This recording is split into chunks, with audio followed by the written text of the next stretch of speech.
Aujourd'hui, il est le parti centre indépendant, il est de la majorité présidentielle, donc on lui fait une petite pique, il dit, oh non, je renonce maintenant à mon droit de machin, je fais ça. Nous, on n'est pas comme ça, nous, on est fidèles et loyaux en Christ Jésus. Qui amène le lien? Amen. Ah non, je sais que ça t'énerve. Est-ce que ça t'énerve? Non, si tu parles seulement comme ça. Alléluia. Amen. Mais vous allez voir, cette fumée, n'est-ce pas, à partir d'un feu caché, n'est-ce pas? Vous allez voir, est-ce que tout ce qu'on a dit est vrai? Quand vous prenez le temps de vous asseoir et de décortiquer, oh, donc c'est faux. Mais ceux qui vous ont embarqué, ils vous ont enlevé dans un lieu de bénédiction. N'oubliez pas cette allégorie, cette vérité. Quand Dieu crée le poisson, il parle à la mer. Il dit la mer, tu dois recevoir les poissons. C'est pour ça que les poissons, leur environnement naturel, ils doivent se nourrir, se protéger, s'épanouir. Tout du poisson est dans la mer. Pour créer les arbres, il dit à la terre, tu dois avoir les arbres et les végétaux. C'est pourquoi l'arbre, quand l'arbre est déraciné de la terre, peu importe le temps, on le met, on le déracine dès qu'on le pose là, peu importe le temps, il va dessécher, il va mourir parce qu'il doit te planter sur la terre. Et l'homme, Dieu, pour créer l'homme, a parlé à lui-même. Je vais me rappeler parce que la parole de Dieu est le livre, la Bible est le livre qui se répète. Dieu est la personne qui se répète pour que tout le monde comprenne. Pour créer l'homme, Dieu a parlé à lui-même.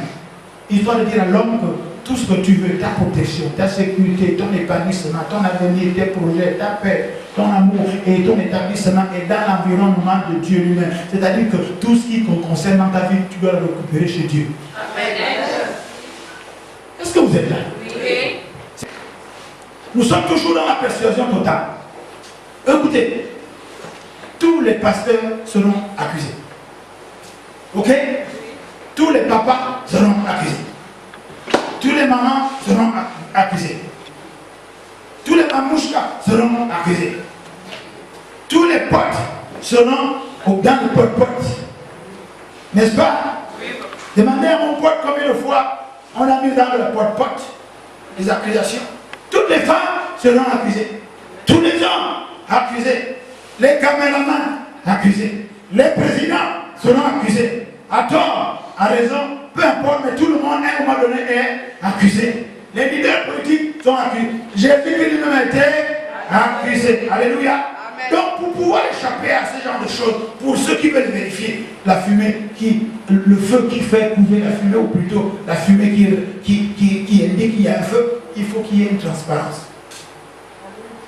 Alléluia. L'avantage avec le pasteur local, c'est que lui, il est avec vous. Il y a des choses que vous pouvez vérifier. Mais sachez que le temps que vous prenez à vérifier, les autres sont en train d'avancer. Alléluia. Je bénis le Seigneur parce que je prends l'exemple de cette église. La transparence financière. Je n'ai pas besoin de m'en faire. Tout ce qui est comme offrande, la bergère sait combien rentre. Elle m'arrange ce compte. Tout ce qui est comme dîme qui rentre, c'est à chez elle que c'est versé. Elle me rend compte. Si même moi j'ai besoin de la vitamine mon frigo, j'ai même demandé, est-ce qu'on a pensé à moi, à la bergère? Oh oui, on a pensé à Madame Ouba. Est-ce qu'elle a fait écoute? Oui ou pas? S'il n'y a pas, moi-même je paye. Alléluia. Et je n'ai pas l'intention de me cacher. Pourquoi? Parce que je vis devant l'Éternel. Je vis devant la grâce. C'est par la grâce de celui qui m'a aimé le premier. Alléluia. Amen. Pourquoi je dois me cacher? Il y a un principe d'éthique qui dit qu'un homme de Dieu ne peut pas embarquer une femme de son église s'il la trouve quelque part alors qu'elle est sous la pluie. Vous croyez que moi, Père, je vais avoir peur de ça? Qui ça, moi? Oh, accablez-moi, accusez-moi. Je ne suis pas à votre niveau. Mon royaume n'est pas de ce monde. Alléluia. Je vis devant Dieu. Alléluia. Ah, je te vois dans le roi. Papa, je dis oui. Mon maman monte. Quelqu'un est venu crier. Oh! La bonne civile est avec les femmes. Vous voulez que je sois avec qui? Je n'ai quand même pas dérapé, non? Quoi? Je suis pas dans la jet 7, 8 ou 9. Je n'ai jamais ramassé le clé. Yo! Ah! Vous voyez, non? Les portes comprennent. Amen. Amen. Et j'ai la transparence par rapport à la vision. Dans cette assemblée, j'ai commis beaucoup d'erreurs, je l'accepte. J'ai commis cette erreur de vouloir faire éclore le ministère des gens avant. Ici, quand Dieu me dit que tu es prophète, prophétesse, je te le dis cache. À toi de gérer. Mais j'ai commis l'erreur dans ce qu'on appelle la violation de l'enfantement spirituel. Il y a des gens, dès qu'il a déjà des sensations, ils voient déjà les dons et les talents. Mais tu dois être enseigné, assieds-toi auprès du Père, assieds-toi auprès du Père pour qu'il t'enseigne. Mais d'autres, dès que le ministère des gens dit qu'il a le ministère, ça y est, il s'en va, il s'envole, il s'en va. Non, la vision est claire. Le ministère que l'on me fait nuer est un ministère d'évangélisation et d'édification. Nous sommes là pour évangéliser et enseigner, édifier, bâtir. Alléluia. Édification, dans l'évangélisation, il y a la délivrance, n'est-ce pas, non? Et dans l'édification, il y a la prière, il y a l'enseignement. Ministère colonne de Février est un ministère d'évangélisation et d'édification, un ministère apostolique. C'est ça un apôtre. Alléluia. Amen. Si je vois rempli de paroles de sagesse et de connaissance, je te donne une parole de connaissance, n'est-ce pas? Mais maintenant, tu en fais ce que tu veux. Si tu veux qu'on t'enseigne, on t'enseigne et tu t'assois. Dis Amen bien.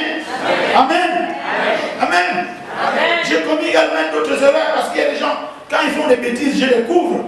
N'est-ce pas? Parce qu'un père doit courir. Maintenant, quand la personne sort, on ne la voit plus dans l'église. C'est elle qui commence à raconter n'importe quoi. Et finalement, c'est moi qu'on a vu. Alors que, normalement, à l'église, dans certaines églises, je vois, il y a un banc des accusés derrière. On doit voir toi là. Tu viens chanter à l'église, mais en même temps, tu forniques avec la fille du pasteur. Oh, bassé. Ah. Et maintenant, comment? Bassé, oui. Donc, quand on appelle quelqu'un pour dire maintenant, donc toi tu chantes là, Alléluia, oh, donc tu fais le one man show. Il y a tout, l'église est partout, n'est-ce pas? Mais toi tu viens seulement chanter. Alléluia, c'est tout. Donc tu formes, c'est là, c'est toi qui tues là. C'est toi qui es, c'est tuer. Chez nous, les tuer, c'est, vous avez compris, qui tue l'onction, qui tue la vision, le talent et le don. C'est là, fort, ça veut dire 4, ni, négation, car, cassation, action. Communication. La communication est en train on va dire, de faire le déniement, n'est-ce pas? C'est en train de casser l'action divine que Dieu voulait faire chez toi. C'est ça la communication. Je te mets, je suis trop content. Tu ne peux rien contre moi. Parce que si l'Éternel est pour moi, tu ne peux pas être contre moi. En fait, je te fais le bien. Je continue. Alléluia. Amen. La transparence, donc, la transparence permet une persuasion. Quand quelqu'un vous parle clairement de son ministère et ce qu'il fait. Je ne prie pas pour des gens en cachette. Je ne veux pas prophétiser pour toi en cachette, non. Je prie pour toi devant tout le monde. Et si c'est un cas qui a un rendez-vous particulier, je dois être avec le pasteur, ou avec mon épouse, ou avec ton propre parent. Et s'il te demande, et s'il doit te faire une onction, tu amènes toi-même l'huile, je prie pour toi, je bénis lui devant toi. Parce qu'on va dire, oh non, c'est lui qui l'a amené chez, je ne sais pas trop qui. Pourquoi? Pour t'amener à être convaincu que Dieu est avec moi. Alléluia. Parce qu'on est obligé de le faire, parce que la foi c'est un état. Leçon numéro 2. Je vais terminer par achever ce que je disais tout à l'heure. Afin de couvrir les enfants qui font des bêtises, maintenant quand on dit à cet enfant, assieds-toi parce qu'il y a ça, il sort de l'église et il va commencer à raconter n'importe quoi. Du coup, c'est moi qu'on va accuser d'être méchant. Alors que je lui ai fait du bien pour dire, ah, attention, attends d'abord. Alléluia. Et je voudrais rappeler ceci. Matthieu chapitre 12, verset 30. Celui qui n'est pas avec moi est contre moi. Alléluia. Amen. Tu ne peux pas être neutre dans une crise, c'est faux. Quand quelqu'un dit je suis neutre, c'est faux. Celui qui n'est pas avec ton pasteur est contre ton pasteur. Celui qui n'est pas avec ton père est contre ton père. Tu ne peux pas être neutre dans une crise. Alléluia. Maintenant je te demandais, Nathan ne dit-il pas ça et Salomon dit la même chose dans les sagesses, dans les proverbes? Dis-moi qui tu fais quand je te dirai qui tu es. Ou bien en d'autres termes, l'ami de mon ennemi est mon ennemi. Si tu es l'ami de quelqu'un qui est contre ton pasteur, tu es contre ton pasteur. Tu fréquentes quelqu'un qui calmine ton pasteur, c'est qui calmine ton pasteur avec qui? Avec toi aussi. Tu es un faux visage de faux. Tu n'auras rien du tout. Et si ta bénédiction est là, Dieu attendra que tu reviennes à ton environnement. Amen. Tant que l'homme n'est pas revenu dans la connexion de Dieu, tant que tu n'es pas revenu dans la connexion avec ton pasteur, tu n'auras rien. Tant que le poisson ne retourne pas dans l'eau, il va mourir. Tant que l'arbre n'est pas replanté, il mourra. C'est une affaire de temps. C'est une affaire de temps. On dit plus amen. J'aime quand je t'énerve. Parce que Paul pourrait dire aux Galates, vais devenir votre ennemi parce que je vous dis la vérité. Tu ne peux pas. Un jour, j'ai rassemblé mes enfants, j'ai mis mes filles devant moi. J'ai dit, mais attendez, comment vous vous trouvez bon d'être ami avec quelqu'un qui insulte votre père? Hein? Comment? Comment mes enfants peuvent être amis avec quelqu'un qui insulte leur papa, qui raconte n'importe quoi sur leur papa? Et mes enfants sourient avec lui, ils s'envoient des messages, on les voit sur le Facebook, on les voit ceci, on les voit sur ce... Attends. Comment? C'est pas possible ça. Ouais, maman, sois béni. Sois béni. Donc, il ne faut pas leur montrer. Ne vous montre pas. Les autres, vous pouvez suivre l'exemple. Maman, sois béni au nom de Jésus, que cette parole produise pour laquelle elle a été donnée. Tu ne peux pas dire que tu es avec moi, tu ne peux pas dire que tu es avec ton pasteur, et on te voit t'afficher avec des gens qui insultent ton pasteur. Il y a un problème sur toi. Tu n'es pas persuadé, tu n'es pas convaincu que ton pasteur est une femme de Dieu ou tu es un homme de Dieu. Tu n'es pas loyal. Et je préfère déjà annoncer la conclusion. Tous les gens déloyaux, c'est la mort. Muerte. Dead. Ah où? On dit ça comme en mienne. La mort. Hein? En pour nous, on dit ça comme en pour la mort. Hein? Bouffe. Doufou. Tous ceux qui sont toujours en train d'être déloyaux. Vous allez voir les affaires Achitopel, Shimei, Absalom, Joab, Abner. Tous ces gens-là, c'est moufou. Donc c'est la mort qui les attend. Ah ouais, moufou. Doufou. Ah. Oui, les doufou. Il faut être totalement persuadé dans l'église dans laquelle vous êtes. Parce qu'après, on va vous manipuler. Et puis on vous sort de l'église parce que vous avez suivi le mouvement par émotion. Dites-vous bien que quand quelqu'un vous a amené dans l'église, c'est Dieu qui voulait que vous veniez là. Vous ne lui êtes plus redevable, vous n'êtes pas dans sa poche qui t'amène, te l'amène, ce n'est pas possible. Est-ce que vous êtes là? Oui. Bien, c'est comme c'est une go. N'est-ce pas, non? Tu es un bangando, tu suis la go. On sort de l'église, vous allez forniquer là-bas, tu es obligé de rester ici. Je vous ai déjà dit, forniquer, c'est casser l'action que Dieu veut faire dans ta vie. Est-ce que tu es là? Amen. Leçon numéro 2, il y a 7 leçons. Quand on dit de la loyauté. Leçon 1. Votre loyauté doit aller à l'autorité supérieure. Leçon numéro 2 concernant la loyauté. Votre loyauté doit aller à l'autorité supérieure. Je prends un exemple d'abord dans une église. Dans une église, il y a plusieurs autorités, non? Il y a l'apôtre, n'est-ce pas, l'évêque. Il y a, à ce niveau-là, il y a la bergère, n'est-ce pas? Il y a les anciens, ok? Mais les anciens conflits éclatent, n'est-ce pas? Je vous dis la vérité, entre la bergère et moi, s'il y a un conflit, je vous exhorte tout de suite, l'autre loyauté doit aller à l'autorité supérieure, c'est-à-dire à moi.